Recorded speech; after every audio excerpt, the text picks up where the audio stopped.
Hi, everyone, and welcome to episode 2 of the podcast. First, I want to say thank you very much for all the support that I got when I aired out episode 1. I really, really do appreciate every single comment, feedback, and even just, people hearing it and just sending me screenshots that brought so much joy to my heart. So I am so grateful for you. And today we're going to be having a very special guest on this podcast, and we are talking about grief and loss. So small disclaimer, this episode might be a bit heavy, might be a bit sensitive for some listeners. So be mindful when listening to this, and no other disclaimers are needed. There are no conflicts of interest while recording this podcast. And of course, just remember that this is not personal therapy or advice or supervision.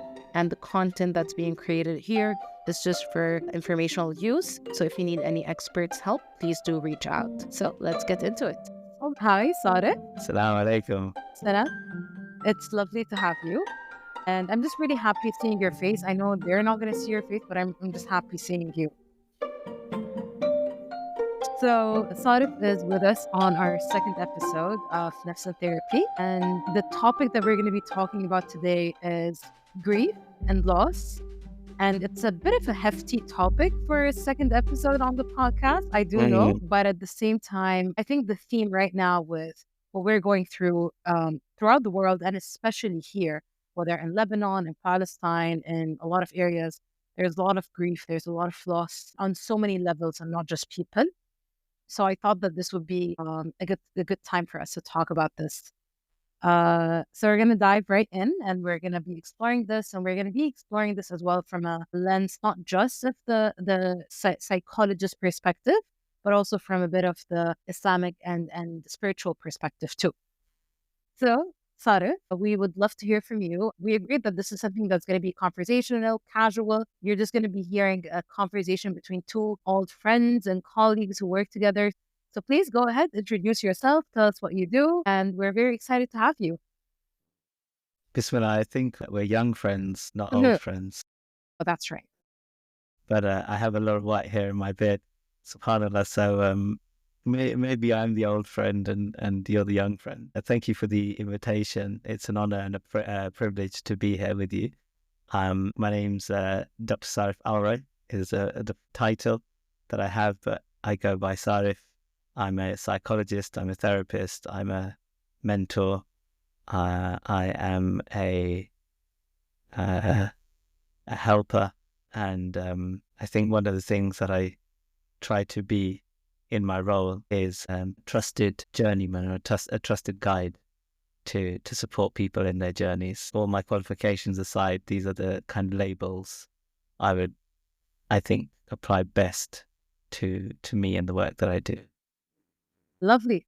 Do you want to share with us where you work right now? What area in the globe? Sure. So I originally trained in the UK, and I practice in the UK for a number of years. At the moment, I am qualified across multiple jurisdictions, and so I practice in various different parts of North America and the United Kingdom. I practice in person, and I practice teletherapies and support via online platforms as well.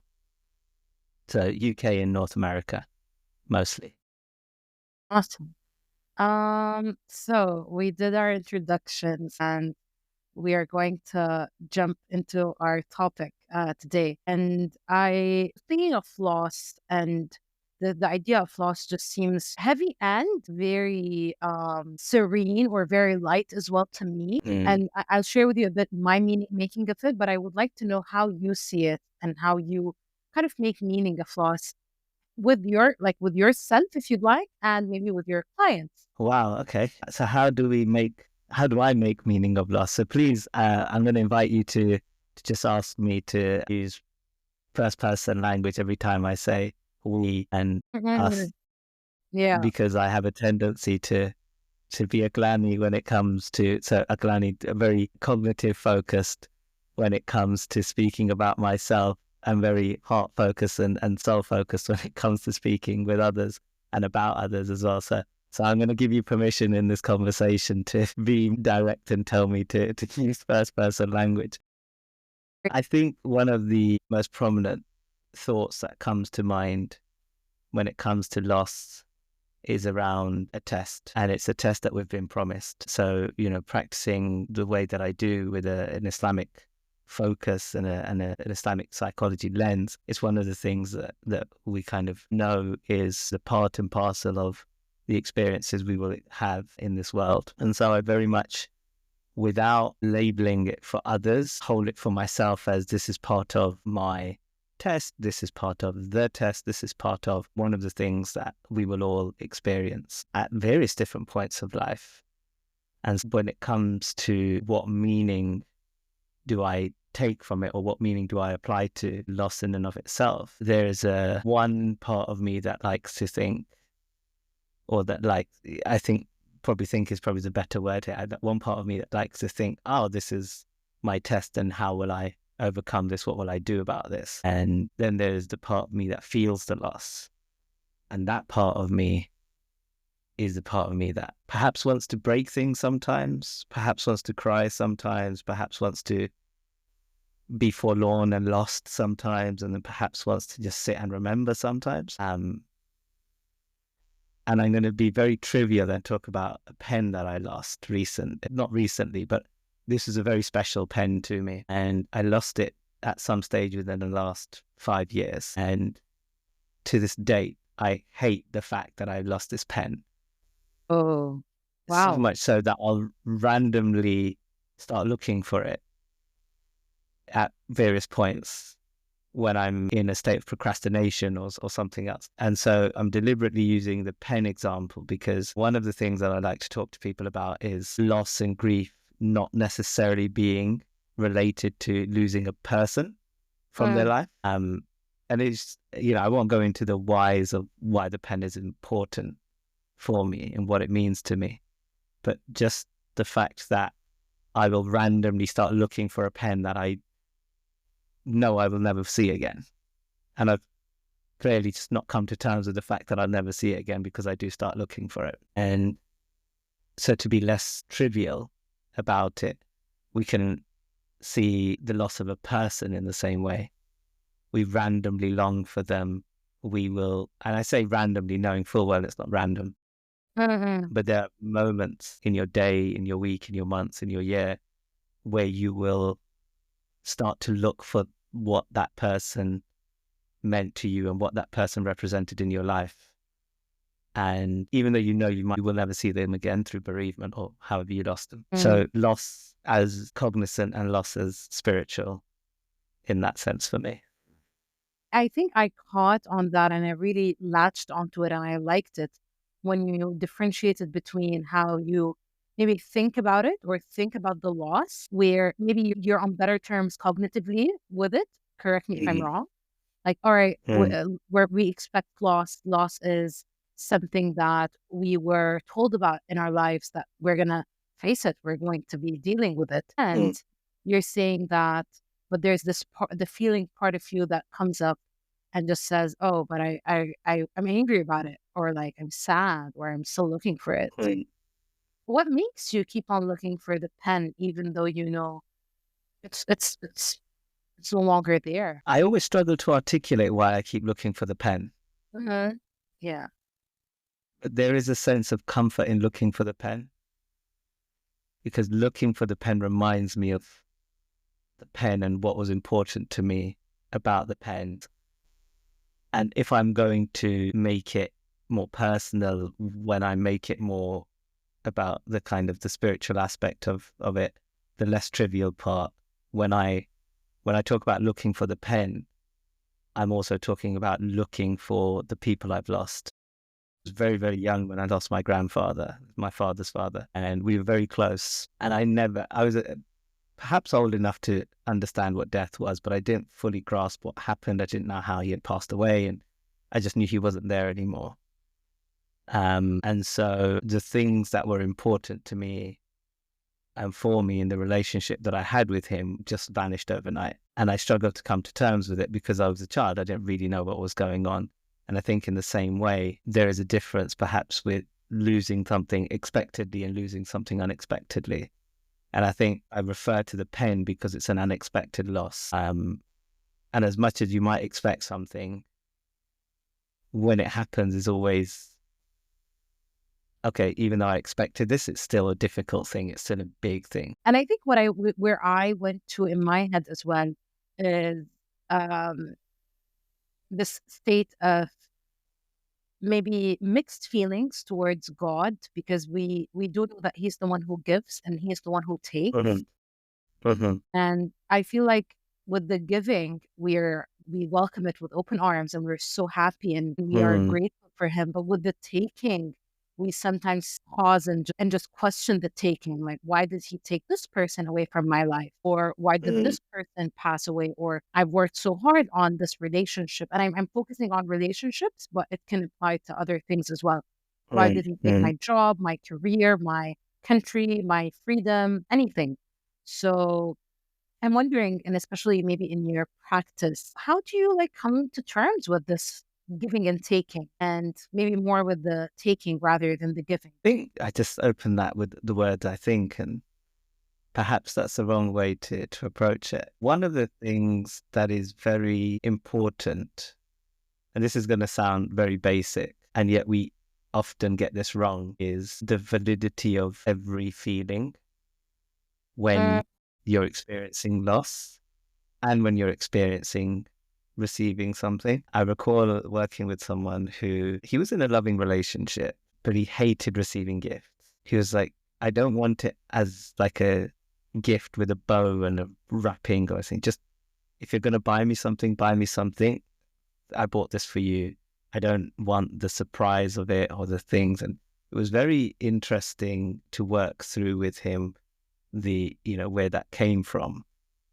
And the relationship was fine. It was a loving relationship. He always struggled with receiving these things. And it was very interesting. One of the things he put it down to was this sense of he struggled with the fact that he had this crutch of needing help from someone. And he really hated receiving help. And a gift that was wrapped felt a bit different to a gift generally for him. Uh, and I think one of the things that we can feel sometimes when you're receiving something in abundance is like a sense of being overwhelmed with the care and love and support. And especially in instances of people who believe they're not deserving of love and care and support, they can feel overwhelmed when the evidence of the love and care they have, the artifacts of that love and care, are the people around them. We can use a similar sort of way of looking at loss in that sometimes, I mean, it's a weird thing to talk about someone not liking a gift, and it's a weird thing to talk about someone being happy at a loss. And I think so what I'm pointing to here is the fact that any emotion that you're experiencing is valid. What's really important is understanding where it comes from. Not that there's a single linear kind of explanation for these things, usually. Very rare. I don't think I've had many single linear explanations for the way that we feel about these things. But the most helpful thing I find is to initially validate and allow someone to just sit and be with the feelings that they're in at the moment that they're expressing. We'll focus on loss because we're talking about loss and grief here, but even if it's the opposite, the giving and the receiving, however you feel is okay to feel. And I remember one of our teachers actually talked about this in one of our classes. One of his clients was very angry with Allah, very, very angry. And she had this kind of anger that overwhelmed her so much, it brought her to tears. And he talked about almost giving her permission to be angry and allowing her to release that anger in a healthy, helpful way. And it sort of went the way that it went. And, so, it's his client, so I won't say too much outside of that. But if someone is angry with Allah for the test that he's giving them, then they're angry at Allah for the test that he's giving them. There's no point me sitting here denying that, because to deny that feeling that he's experiencing or she's experiencing is not really going to get us anywhere. And so once you get through that validation stage, then it's real open season in terms of where you can go next. It's what is the goals of what you're trying to achieve together. What do you feel in your professional experience will be helpful or healthy to explore with the individual next? But the validation is necessary to acknowledge Yeah, yeah, like, this is a test and I'm struggling with it. And I think it comes up quite a lot in Desi culture, and I'll speak for it from Desi culture point of view, but I'm sure there's equivalents in other cultures around the world. And we have this phrase, um, You can say it in I've heard Urdu. this. So I'll give it to you in Urdu and I'll give you the translation. Yeah. It's quite funny. So it's sher banke. Sher is like a tiger, right? So sher banke is like be a tiger through this, be strong through this, and so on. And there's nothing wrong with being strong through something, but the connotation of it is very much of like, don't feel the emotion, fight through, be very cognitive about this, be logical, be strong, be brave, don't feel the emotion. And I think actually bravery is feeling the emotion. Absolutely, bravery is feeling the emotion and being with the emotion of it. So there are cultural barriers and cultural boundaries that sit in amongst all of this as well, that I'm sure we'll touch on as we go on. Yeah, I actually noticed something coming up, especially after or even during the war and after the ceasefire. What I've noticed was whether with people I'm working with or with like friends I'm checking up on, some people might have their house demolished. They might be like displaced for very long times. They might have several people of their family members being killed and just gone in a second. And there's part of them that would come up and say, but hey, I'm so much better than other people. Like my loss is not as significant as other people's losses. Mm, And especially with this war, I'm giving the war as an example because it's just happened. I feel like mm, mm, there was small room for people to say, I can experience or feel my loss because there were mm, so many losses happening around and around and around that it feels mm, overwhelming to either just sit with all of them or even give mm, significance to your own loss. So maybe now I'm seeing after the war has ended, some mm, normalcy of life is being regained slowly. I was having a mm, conversation with someone and he was mentioning, like, I can't believe that God allowed this to happen. And mm, people died and kids died. Like, what did they do? And this doesn't make sense. And he should have stopped it and he didn't. And I felt that there was this really strong opinion of how things mm. could have unfolded. And I just So can find I ask myself, you a question then? yeah, sure. Okay. How do you feel about the phrase or the sentiment, when someone says, when someone is upset and then they say, hey, other people have it worse than you? Mm. Like, how do you feel about that phrase? I get this phrase like really boils my blood. Like, Go on. yeah, because I mean, how can we compare apples and oranges? I mean, we don't know how are the like somebody or maybe this might be me just projecting because maybe other people do have. I mean, other people do actually have it worse. If we want to be Mhm, pretty mhm, blunt, I mean, being in a war zone is different than mhm. losing your Nintendo. Yeah. Or just losing a loved one through sickness, not in a war zone, right?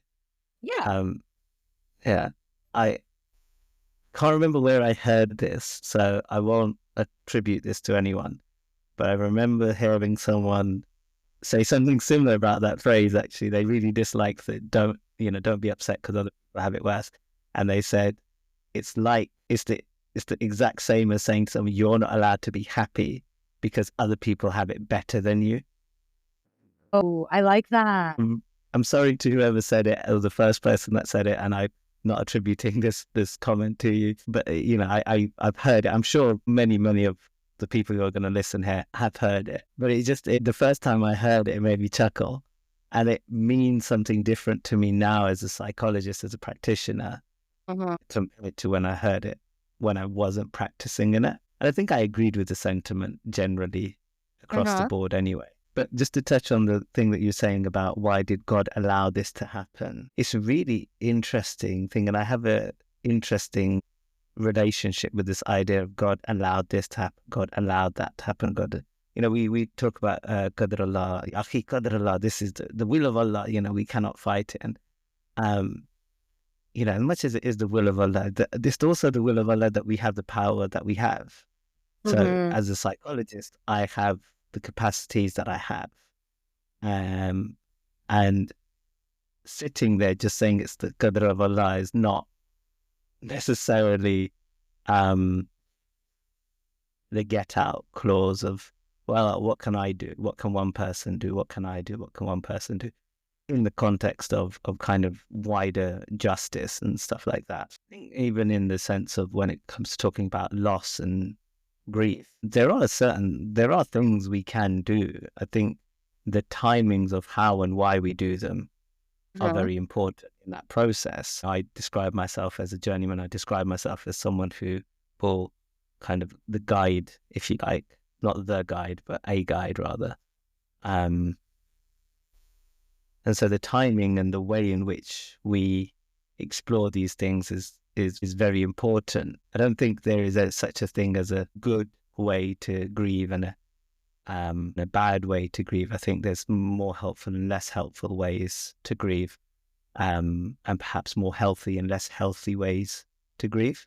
I'm wondering for a second here about maybe sometimes the anger towards God or the deviation away from Him for Mm-hmm. maybe not accepting that this loss just happened or this person is away from my life. I'm wondering if there's a place where we should have a not an alarm system, but kind of something on the dashboard that might just light up for us that, okay, maybe we should pay attention to this relationship so that it does not go south completely and we kind of deviate completely from him and just not want to have a relationship anymore because of a loss. I'm not sure if that happens frequently, but I'm just wondering out loud. I've seen it happen, absolutely. One of the individuals that I work with, who very early on in our working relationship made it clear to me that they deliberately sought out a Muslim therapist, however, was in a position that they were actively angry with Allah. So much so that they actually, I don't think they would have described themselves as an atheist, but was pretty much of the opinion that, like, I don't believe in Allah. But they were angry at Allah at the same time. And it was almost like that defiance of, I'm so angry at you that I'm going to deliberately disobey you. And I think that's probably what you're pointing towards, or that's probably what you're referring to. To go back to the anecdote I told earlier about one of our teachers, is I think if you were to deny the anger that the individual was feeling, is how you start getting to the position of, I'm so angry, I've built it up now so much that and it feels humiliating. And to be humiliated by Allah, kind of like astaghfirullah, but it almost feels humiliating because if it were done by another person, it would feel humiliating. And so there's a misunderstanding of what that relationship is in and of itself, the relationship between a human and their creator. And so, alhamdulillah, that individual that I'm working with is still not necessarily on good terms with Allah, but they're less of the holding on to the anger and the disobedience and more processing just their feelings. And, I'm not a sheikh, I'm not your spiritual religious guide, I'm your therapist. And so what we're going to talk about are your feelings and how best to manage your feelings. And if that involves a conversation about your relationship with Allah, then alhamdulillah.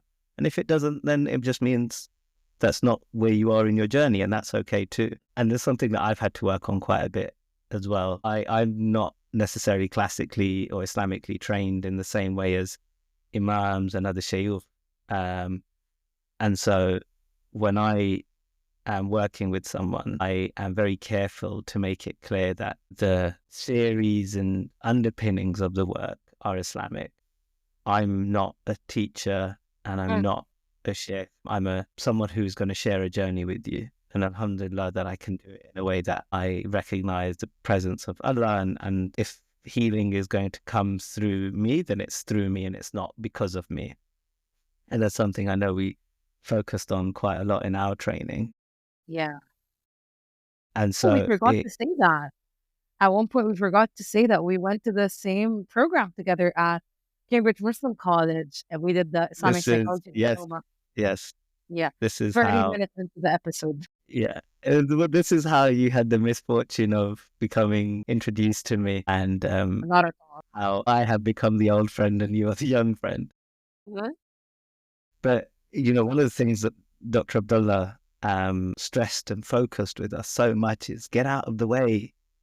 Just get out of the way. And it's very important, I think, recognizing in the process of grief, especially grief. I think the negative emotions are often, and I say negative in inverted commas, but the negative emotions such as grief and anger and those sorts of things, like, let them be what they are, because and again, Dr. Abdullah talks about the whole individual and finding the balance, and then being a kind of, whole as a human.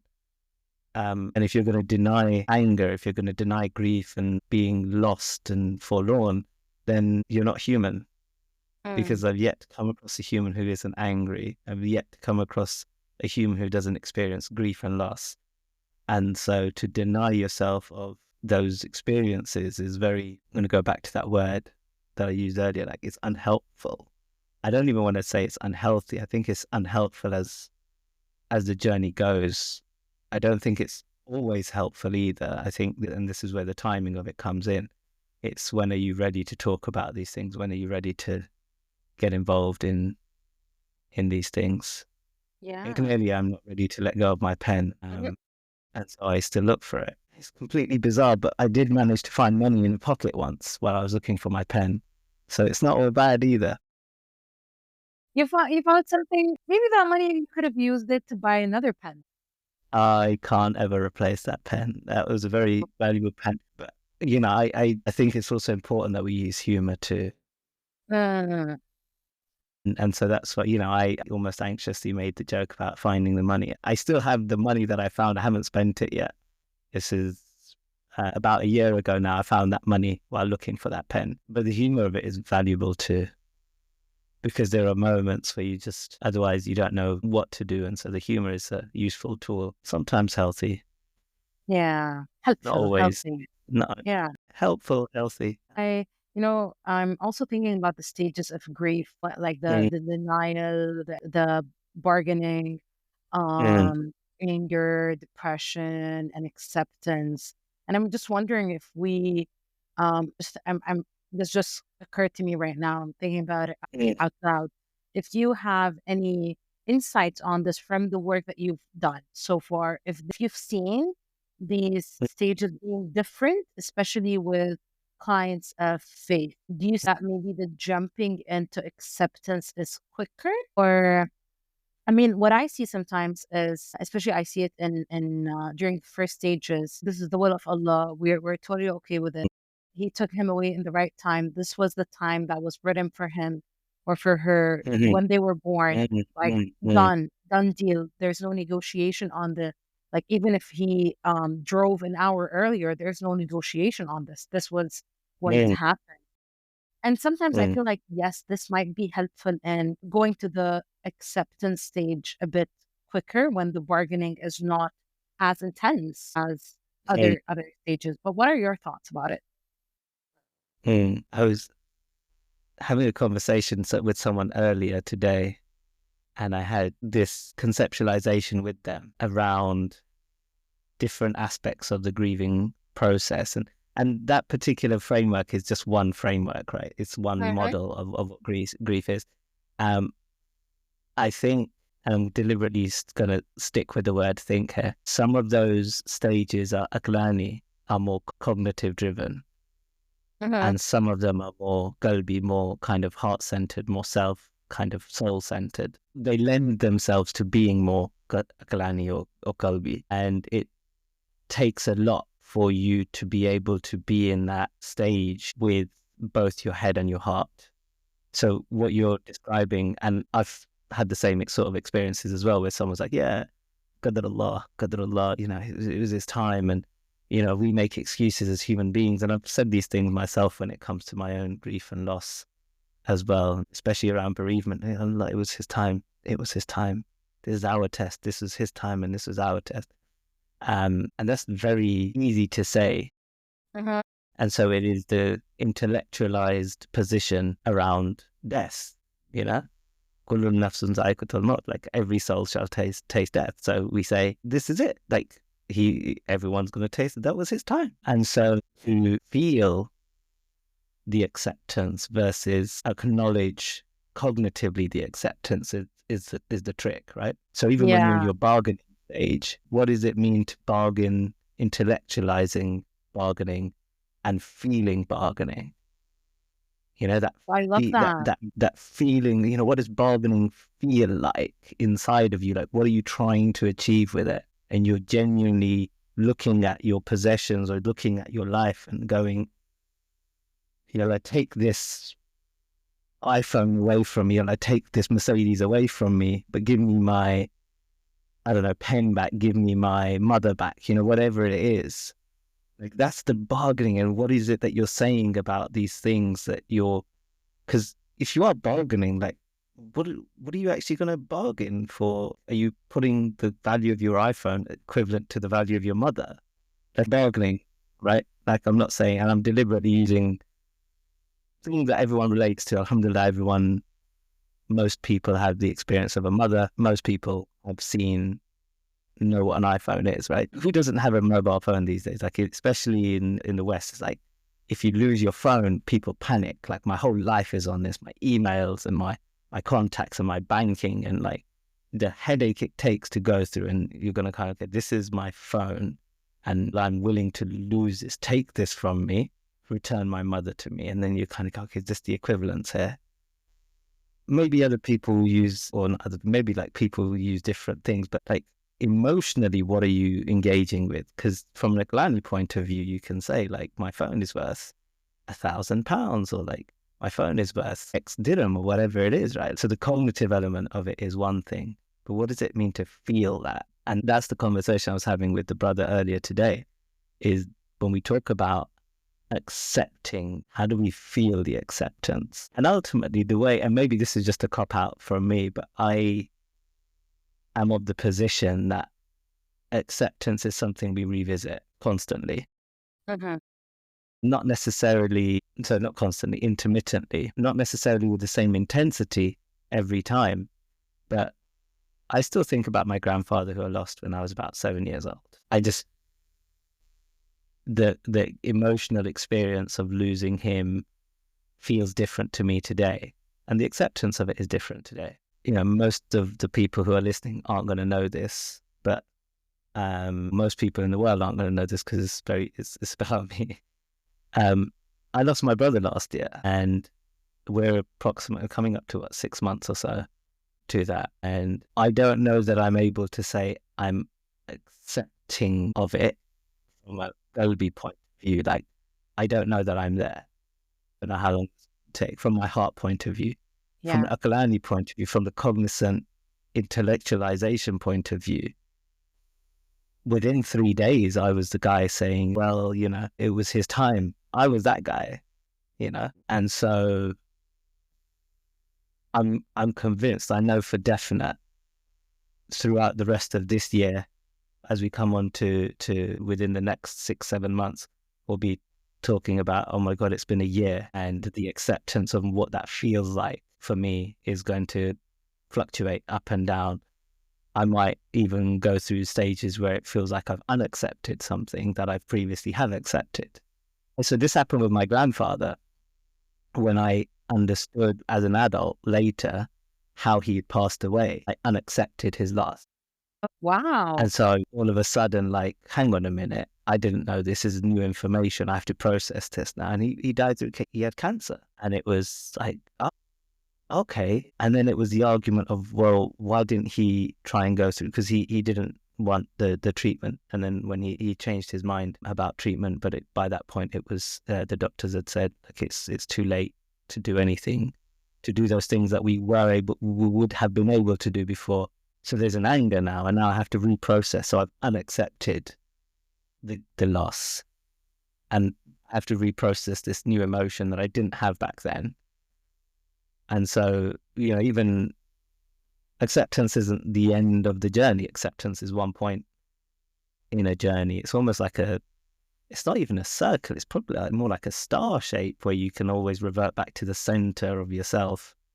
And now I'm just in a sense of grief about it. I'm generally in a sense of acceptance about it, but I can come away from that with the introduction of new information or a particularly vivid memory or imagination of something. One of the things that he used to do, my grandfather would, he had this drink. I don't know what it was. I never remember what it was, but I was convinced it was Coke. And I was like, please share your drink with me. And he was like, no, you can't have it. And so one of the reasons I stopped drinking Coke was because it reminded me of him. And I was like, no, I don't want to drink it. It reminds me of him. That was his drink. And he said I wasn't allowed it, so I won't drink it. I drank other soft drinks, tended not to drink as much Coke. I love the star shape kind of symbolism for it. And it resonates so much because it's we know that it's not linear, but it's nice to give it another like direction, something more aesthetically pleasing. And I personally want to thank you for sharing the piece of grief in your personal life, something that happened recently. And I think this might be useful for some listeners, and maybe that will be something as well that we could wrap up with is, or what do you think was helpful for you? I mean, if anything that comes to your mind that was helpful for you in processing. And you said you're still processing. This is something that you're still going through. Can I ask you a question before that? Sure. Yeah. Okay. My question to you is, how do you think? Let me rephrase this, make it a better question. Do you think it's necessary for a practitioner to have had a same or similar sort of loss to be able to support people who you're helping? I don't think so. This could be a limitation for some. Like I've had someone who found it difficult to relate to me about her children because I didn't have any and her struggles with that. But I don't think that it's any indicator or any indicator of better practice that, oh, I've had this experience. It means that I can relate better. Even though I remember some podcasts I heard about a clinician was saying that the best time he did therapy when he was the most depressed, and he could totally relate to his patients who really wanted to end their lives. And he's like, yes, me too. Deep down, of course, he didn't say it out loud. So I'm not sure about that. Actually, I don't have a very strong opinion, but I'm leaning toward. I don't think it's kind of crucial. Okay. So I'm inclined to agree with you that it's not crucial, but to now answer the question you asked me is have a different appreciation for the human experience of loss and grief, having gone through it so intimately in the way that I have in the last 6 months. And even if we go 18 months back, there was another significant loss that I had that I won't get into here. That meant that there's a difference irrespective of how we got, I've lost a parent, I lost this family member or whatever it is. There is a difference in the emotional experience based on the type of relationship as well. And I think, like most siblings, my relationship with my brother wasn't a straightforward relationship. I mean, we were brothers. We grew up together. We were very close in age. So we fought all the time, but, he's my brother as well. So even in the middle of a fight, if something were to happen, I had his back, he had my back.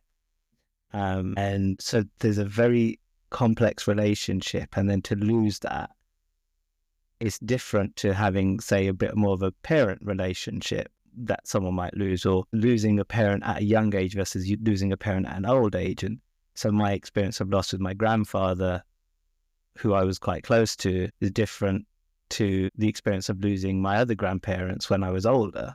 And losing another when I was born, I only had 3 grandparents because one of my grandparents passed away when my father was young. And so there's a different relationship. And and think about the permutations. It's like, it's so unlikely that you're going to be like, you're at this age and you lose this sibling. This therapist was at the same age and lost the same sibling. Do you know what I mean? So Yeah. it's unlikely that you're going to map one-to-one onto someone like that. But I have a different appreciation when I empathize with someone now talking about their loss because of what I have experienced recently. And it's really interesting that you mentioned about that podcast you were listening to, where the guy was like, you know, when I was depressed was the best time that I was a therapist for someone else. I actively stopped working for a little while because I didn't feel like I would be ready, or I didn't feel like I would be helpful or a good person for someone to try and lean on for support. And it was a conscious decision I made. And I contacted, you know, all of my contacts that I was working with and clients that I'd been working with. And I said to them that for various, I didn't go into the specifics of it, but I said that for these reasons, there's going to be a pause. And, you know, if you want to find a different therapist, that's okay. And let me know and we can come to an arrangement and all of that stuff. And I think it was healthy. It was necessary for me. I don't think everyone needs to do it. I chose to do it because I thought it would be helpful and useful for what I needed to do as part of my process of grief and loss. That was related to my brother. I've never cancelled a session because I was looking for my pen. That's a different kind of loss. I'm okay with supporting others when I'm looking for my pen, but you know, it's interesting. I think everyone manages it slightly differently. Every therapist would manage that in their own way, and I don't think there is a universal right or wrong way. But to actually answer the question you asked me, I think Yeah, it's I just a felt like different. you didn't. So, I'm curious to know if, in your personal experience, if you felt that there was something when your heart felt maybe a bit more at ease than other parts or other times, if there was anything that you felt was putting a balm on the wound. And again, this might be completely very personal for each person, Mm, mm, mm, but I mm. also think that it might be of use to just share out loud what are some personal experiences of loss and grief that feel like a balm sometimes. And even with the pen, by the way, you can even think Yeah, about yeah. No, it's just you that knows about this pen. Don't tell anyone, all right? This pen thing is just between you and me, okay? and Secret. everyone who listens. It's a secret. I don't want anyone to post me a pen or anything like that. I think there is a sense, or what I look for is connection, and connection with myself as much as connection with other people, other souls. For me, I love feeling engaged with someone. So I will lean on other souls to reflect and to talk, and not necessarily even about the thing that I've lost or the thing that we've lost, just to distract, but distract in a kind of engaging way. I'm not distracting by, there's lots of distractions out there. You know, people use all sorts of self-prescribed medications as well as doctor-prescribed medications, and people use all sorts. You know, for Mhm. me, it's a connection with another soul from the point of view of an external thing. And when I'm ready to sit with the pain and loss of it within myself is when I kind of do the introspection and I do the asking Allah why. Mm. Because I do that, you know, I don't want to make it sound like I don't. You know, I've spent many a kind of salah time asking why, trying to figure out why, seeing if I could figure out why. And I haven't gone so far as to bargaining, Yeah. but I have definitely asked for the wisdom behind it. Yeah, Allah, show me the wisdom. Help me understand why you did this. And I think within that, sometimes you can read into things that aren't there. And so it's not to say that is healthy or the right thing to do, but it is something that I've done. You know, provided it's, you know, you're not then making hard conclusions off the back of what you're seeing, or what you're interpreting as a message from Allah. You know, there is a risk of, if you're in that place and you make that, and you do that, you're at risk of going, you see how this happened later. You know, we take this. So it's the story in Surah Kahf when Musa alayhi salam is traveling with Khidr, alayhi salam, and the story is the first story where he murders the child of the righteous parents, and he says, "Why have you done this?" And he says, "Oh well, it's because later he's going to do so. He would have done something that brings shame on the family, and so I didn't want that, and so that's why I did that." There's a risk when you ask for a sign of the hikmah behind something that you go, "Oh, you see, look, that was going to happen, and so this was the wisdom." It might be the wisdom, we don't know. And so this is something one of our teachers, he said in a talk that she gave once, where she goes, "I have a list of questions, and I call these the Qiyamah questions." So the day of judgment. And the day of judgment, I'm going to say, when I meet Allah, and I'm going to say, inshallah, if I meet Allah, I'm going to say, "Ya Allah, you see these questions? Please help me understand them." And one of the beautiful things about that is I don't even need to write them, because Allah will remember them for me. And inshallah, if I have the mercy of Allah, and I'm granted an audience with Him, and Jannatul Firdaus, maybe all attain Jannatul Firdaus, I don't even need to worry about, "Oh, remember that day I had this question." Like, Allah's going to tell me that I had the question, and He'll answer it for me. And so if I see the wisdom, then great. And if I don't see the wisdom, then alhamdulillah for not seeing it as well. Mm. But I think it takes a lot of discipline to be that way inclined with that approach. You've got to be very careful to not draw conclusions. And so I don't do it often, but when I do it, I am very much careful to not draw conclusions from it, just in case I'm wrong, because I am human after all. Gosh, I've enjoyed so much our conversation, even though the topic is pretty heavy, but I also feel very light right now with all the perspectives and the gems that we've had so far.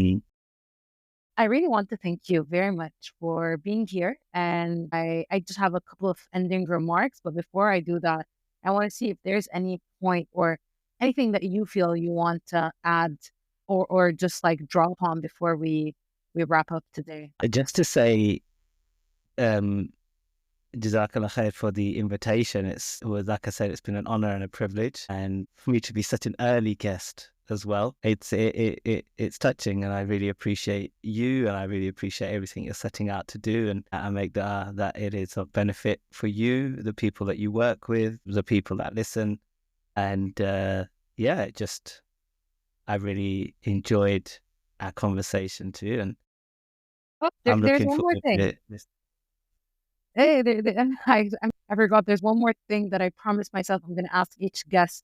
I feel like it's nice to have a personal touch from you guys when you're here. Can you share with us something that could put a smile on your face? Like if you did it, or if you saw it, or if you engaged in it, something that brings some joy to you, Something that brings some joy to me. Okay.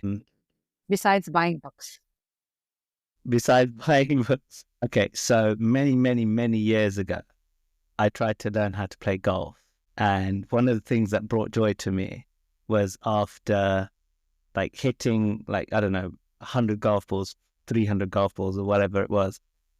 Occasionally I'd hit one so well that it was like, I need to do that again. And I could never replicate it. So many, many years ago, that was the kind of thing that brought me joy. But more recently, I think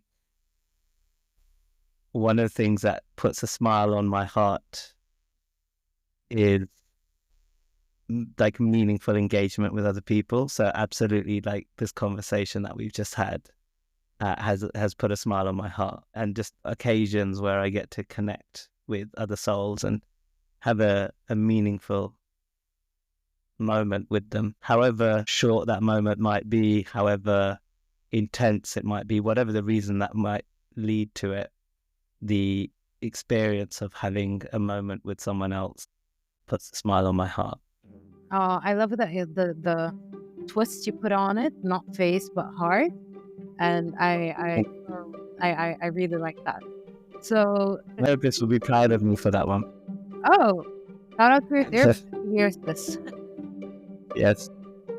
If anyone wants to find you, to connect with you, is there anywhere publicly that they could find you? Or we could put some links down, but if you can share as well.